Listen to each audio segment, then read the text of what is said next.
नमस्कार। वैदिक होलिका के ऊपर मेरा कुछ लोगों से बातचीत हुआ है, जिसके आधार पे मैं कुछ जानकारी आप लोगों के सामने रख रहा हूँ। वैदिक होलिका करने का जो समय है वो कैसे निश्चित किया जाता है? तो संवत कैलेंडर या संवत का जो पंचांग है उसके हिसाब से खगोल शास्त्री और ज्योतिष शास्त्री एक तिथि निकालते हैं, जिस तिथि में ये वैदिक होलिका दहन करना चाहिए।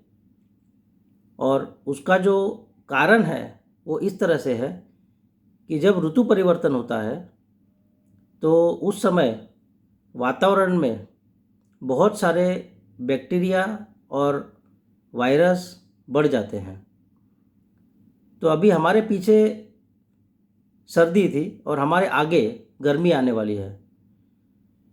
तो वैदिक या संवत पंचांग के हिसाब से 28 तारीख जो कि पूर्णिमा है, उस दिन के बाद ग्रीष्म ऋतु की शुरुआत हो जाएगी। तो जब ये ऋतु परिवर्तन होता है तब अचानक बैक्टीरिया और वायरस बढ़ जाते हैं और उनको ख़त्म करने के लिए या उनकी संख्या कम करने के लिए वैदिक होलिका दहन किया जाता है।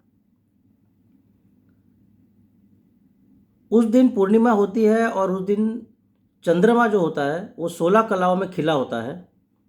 ये भी कौन से दिन होने वाला है, हज़ारों साल के बाद में या 500 साल के बाद में हमारे संवत पंचांग में से बताया जा सकता है। अभी वैदिक होलिका के समय में जो चीज़ें इस्तेमाल करते हैं, जैसे कि गाय के गोबर से बने हुए कंडे, घी, कपूर और कुछ विशेष प्रकार की लकड़ी, हर एक लकड़ी नहीं, कुछ विशेष प्रकार की लकड़ी। तो ये सब लकड़ी और ये सब चीज़ें एक किट के माध्यम से हमको मिल जाएगा। तो वो जलाने से, उस सब को जलाने से जो गैसेस बनती हैं, जैसे कि बीटा प्रोपेन, प्रोपिलीन ऑक्साइड और लैक्टोमीन, ये 3-4 इस तरह की गैसेस जो उसमें से डेवलप होती है या बनती है या निकलती है, वो बैक्टीरिया और वायरस को पूरी तरह ख़त्म करती है, ऐसी मान्यता है। और वैदिक साइंस के हिसाब से है तो ये सही भी होगा। दूसरा जो वैज्ञानिक कारण है उसके पीछे वो ये है कि जो हम घड़ा रखते हैं बीच में, मिट्टी का घड़ा, और उसमें 6-7 या 8-10 प्रकार के धान डालते हैं, तो उस घड़े को पानी से भरना भी ज़रूरी है। तो घड़ा अपने बीच में रखा, उसमें धान डाले 5-6 प्रकार के, उसको पानी से भरा, उसको ढक दिया और बाद में उसके इर्द गिर्द गाय के गोबर से बने कंडे रख के जब हम जलाते हैं तो वो अनाज अंदर पकता है।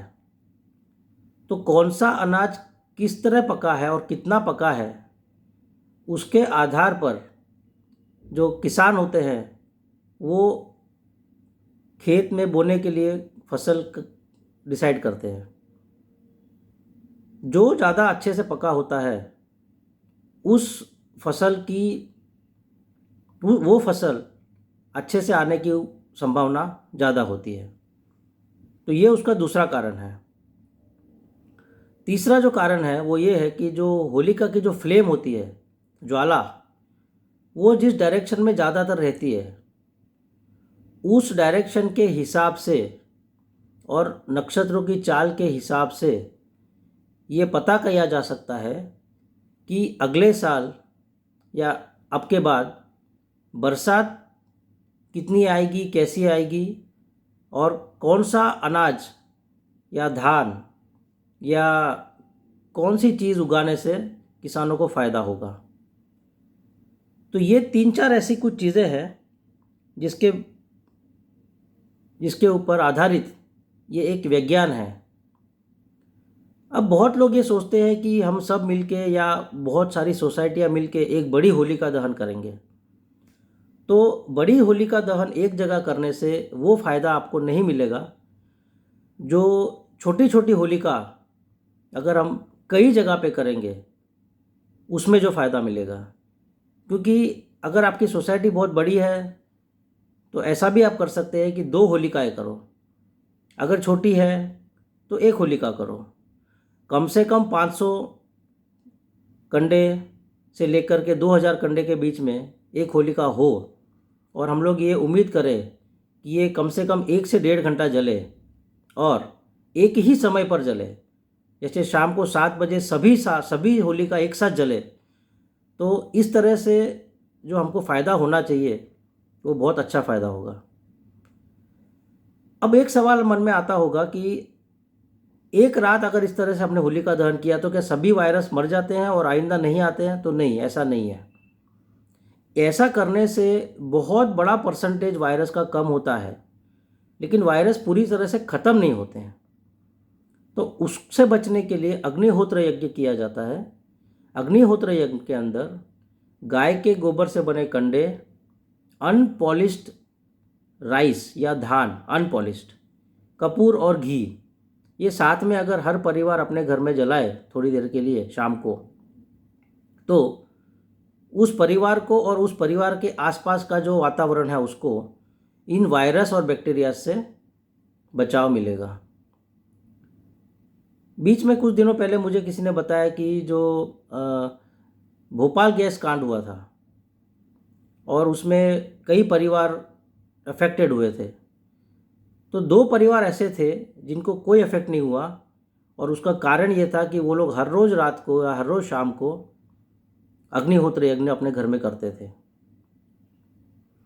कुछ दिनों पहले राम जन्मभूमि के लिए भी जब हम समर्पण लेने के लिए लोगों के घरों में जाते थे, तो नारायण बस्ती में शिव सृष्टि के पड़ोस में जो एक सेवा बस्ती है, तो वहाँ पे भी जब हम लोग गए तो वो लोग भी हमको ये बताते हैं कि हम लोग शाम को, क्योंकि कुछ लोगों से बातचीत हुई कि कैनाल के बाजू में ही मकान है, घर रहते हैं वो लोग, और उनके घर में दरवाजे भी नहीं है, खिड़की भी ढंग का नहीं था, तो वो लोग कैसे बचते हैं मलेरिया से या बैक्टीरिया से या वायरस से या इस तरह की चीज़ों से।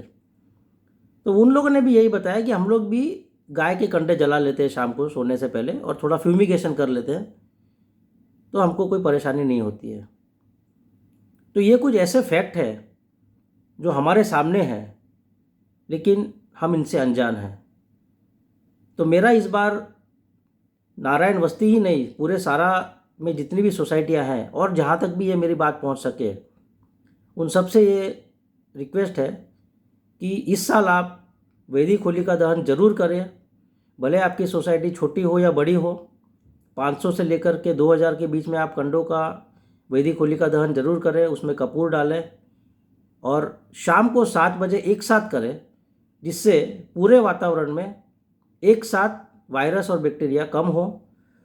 बाकी जहाँ तक, क्योंकि हम लोगों में से कोई किसान नहीं है, तो धान जो पका है उसको ऑब्जर्व करके कोई नतीजे पर निकलना हमारे लिए पॉसिबल नहीं है, और उसी तरह से होलिका दहन की जो फ्लेम है उससे भी हम कुछ पता नहीं कर सकते अभी।